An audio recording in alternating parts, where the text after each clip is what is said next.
So then guys, I'm going to do a colouring in now. Let's get right into this. So then, told you we'll be doing something at least today. And we've got this to do, babies. These big babies.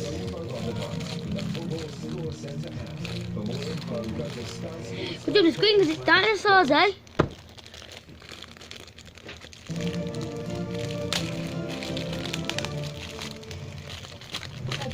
We're moving the camera in a minute, don't worry. And that was Miles Spearman. So you can see it. Tracking down Patrick Roberts, as you see there. He picked up his own card, and I can tell you something, just shortly after that as well, he was involved in another challenge on the so he's going to have to be really careful. He's a youngster, isn't he? He's 18 years of age. The coach has plucked him into this game alongside the great as well, another youngster for the Rangers. But Rangers are having the possession at the moment. Kenny Miller with a chance just a moment ago. He fired over.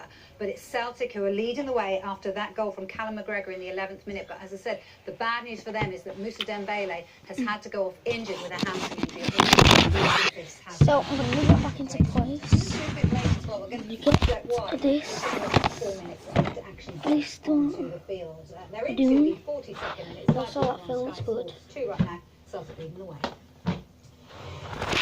Right, the second City derby is going on at Villa Park in the Championship. Let's check in on the latest with Bryn Law. Heading towards half-time, we've had a couple of better moments in the game, and one at either end as well. First it was Jukovic who got to the byline, hooked the ball back into the penalty area. Che Adams was there to meet it, couldn't keep the half volley down from 12 yards out. It went some distance over the crossbar, but Birmingham's best opening by some distance. And then Villa broke down to the other end, ball with Jack Grealish down the left-hand side, whipped the ball into the penalty area. It was a header from Adoma that was blocked. It came back out to Bakuna. Again, he drove it across the 6-yard box, but nobody there in the claret and blue shirt to maybe tuck it in. Still 0-0. Meanwhile, it's a game that's taking place in La Liga. We'll bring you up to date with that one in just a moment. Though Alan Pardew is targeting return to management as soon as possible. Pardew was sacked by Crystal Palace in December and regrets not being given more time to turn their season around. Really disappointed I didn't get to the window because Sam followed me and really the results didn't improve until the new players got bedded in, and they made a big difference, particularly Sacco. I think he's been phenomenal for them, and obviously getting a left back in balanced the team up. So fortunately, and a great set of players there, they've got themselves in a position now where they're almost out of it. If they can get a result at Liverpool today, they should be done. I've kind of taken this time to really reflect on what happened in my last few years, and to try and improve and make sure when I go back in next time that I have a formula that I think will work in the Premier League or in the Championship or on the national level, wherever it is.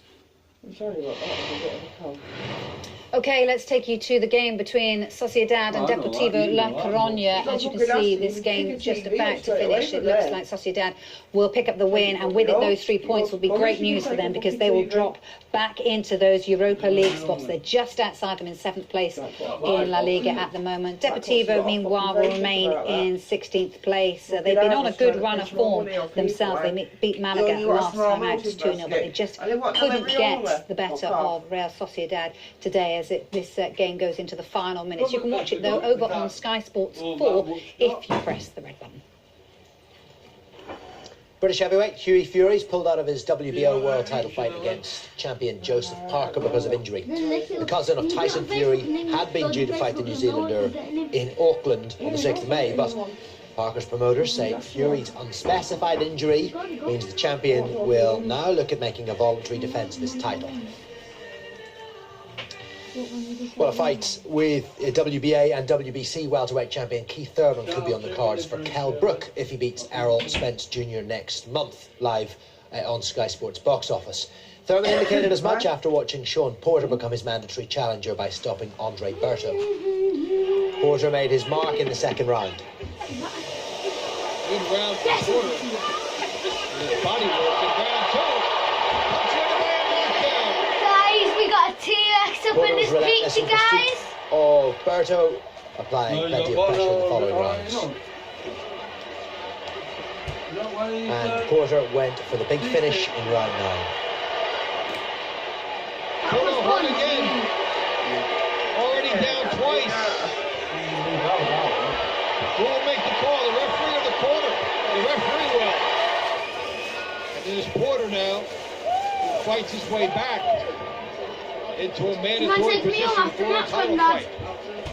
Yeah, Mum said you can't. They fought themselves in position for the rematch. They truly deserve it. It's nothing but sitting down, talking to Al Heyman and making the fight happen, man. You'll have a lot of attention on Spence and Brook coming up in England in May. How do you see that fight? And is that another possibility should you decide not to go right to the rematch?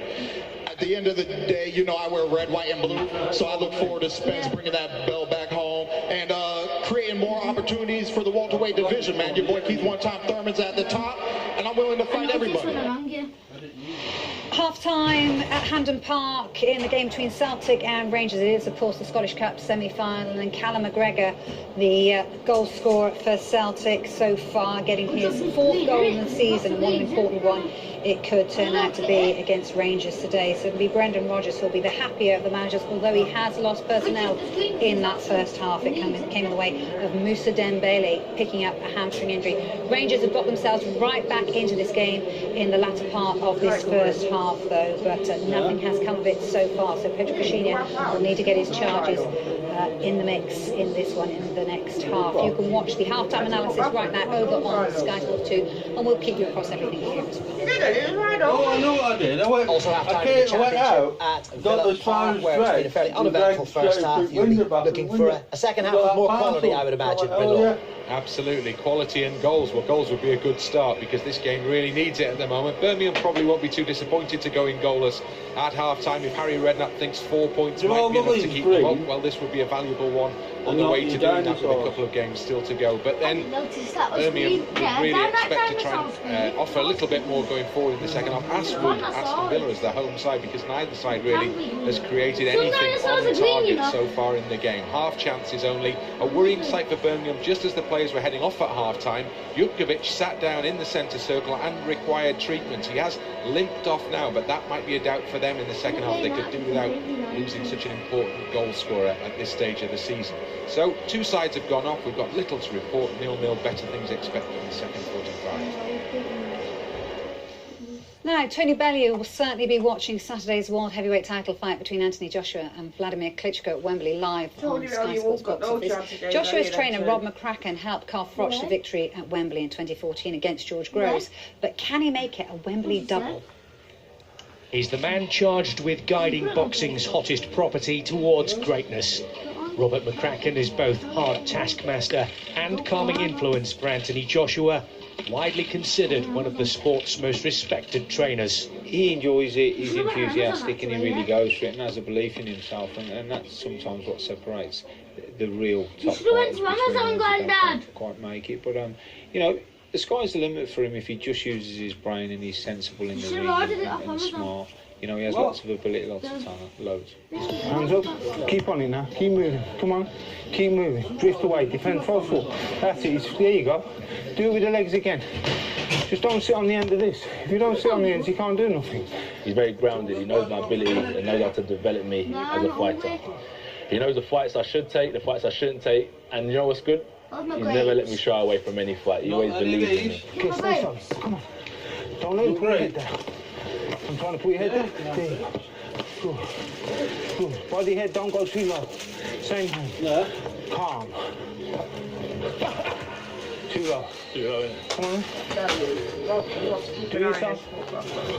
Good, that's the shot, that's the shot. A former world title challenger as a fighter himself, he's been the performance director for Great Britain's Olympic team since 2009 and saw Joshua win gold at London 2012. You've got to work on their strengths, haven't you, and try and improve their weaknesses. So that's what I always try and do. Whether I'm working with whichever boxer it is, just identify their strengths and weaknesses and try and give them as much assistance on them as you can.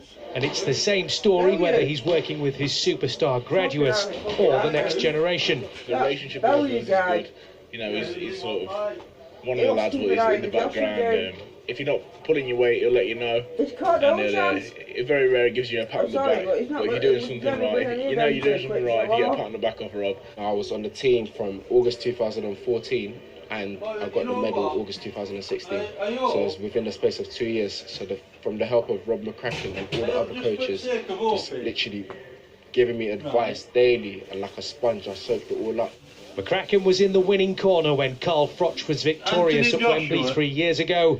The question now is whether he's able to repeat the successful formula with Anthony Joshua. Fraser Dainton, Sky Sports. You know, after the fight. So the big fight at Wembley's fast approaching. Joshua against Klitschko. It's live only on Sky Sports box office on Saturday night. Bath are playing Stade Francais in Paris for a place in the final of the European Challenge Cup. It hasn't started brilliantly for Bath. Their 3 points have come from George Ford, the England fly half, but Stade are ahead thanks to 2 penalties from Jules Plisson and a try from Jeffrey Dumeru. So they lead 11-3 with about 18 minutes played. Now it's live on Sky Sports 3. And Heather Watson is a couple of points away from defeat in this Davis Cup rubber, and that means Fed Cup rubber and defeat in the Fed Cup tie against Romania. She's a set down and 6-5 down in the second with her opponent, Irina Camelia Begu, serving for the match. If she goes on to win this, Romania will take the tie 3-1. We'll keep you updated. Let's take you to the IPL that's taking place right now over on Sky Sports Mix. This is a good encounter between these two, both struggling a little bit so far, but obviously plenty of time to make up for that in this tournament. Gujarat Lions are taking on the Kings 11 Punjab, and it's the Kings 11 Punjab who are batting at the moment. As you see, they're 174 for 6. They're well into that 19th over. Amla, the high scorer for them so far today with a 65. As I said, live over on Sky Sports Mix if you want to watch that one. Meanwhile, plenty of games in the County Championship to keep you across today. Let's start with Hampshire against Yorkshire. Yorkshire have moved on to 216 for 8. They were 128 for 6 overnight. Adil Rashid went for 34. David Willey went for a very cheap 8. But it's Gary Balance. Look at that. 108 not out at the moment. So good knock from him. Meanwhile, it's Middlesex against Essex. Middlesex with that huge knock yesterday. 507 for 7 declared. Essex not doing so well with the bats at the moment. They resumed on 124-4. They've already lost a wicket. It was Ravi Bopara who went for 6 off Roland Jones, 199 for 5. And meanwhile, Lancashire resumed on 152 for 2, but they've moved on to 248 for 2, and that is thanks in those two there. You see Davis and Livingston. Davis 117 not out. Livingston alongside him on 112. Great knock from both of them.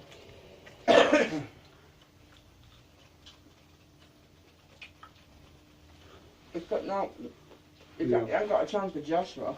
He wouldn't have no chance for Joshua. Joshua got him in the day 7 seconds.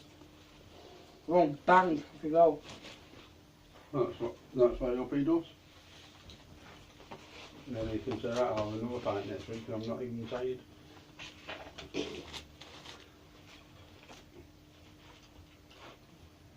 Are you alright then, Drake? Better last time.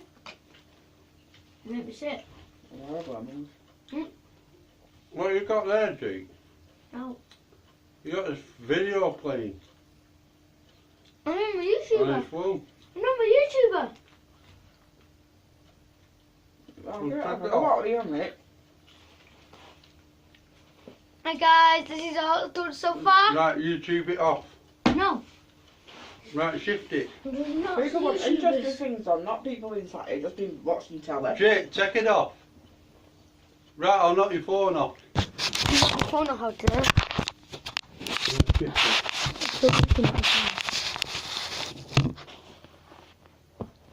I'm still gonna do it. I don't care. It's great to tell you, not with a battery in it. No, it wasn't on the telly, it was on that. It's near the tower.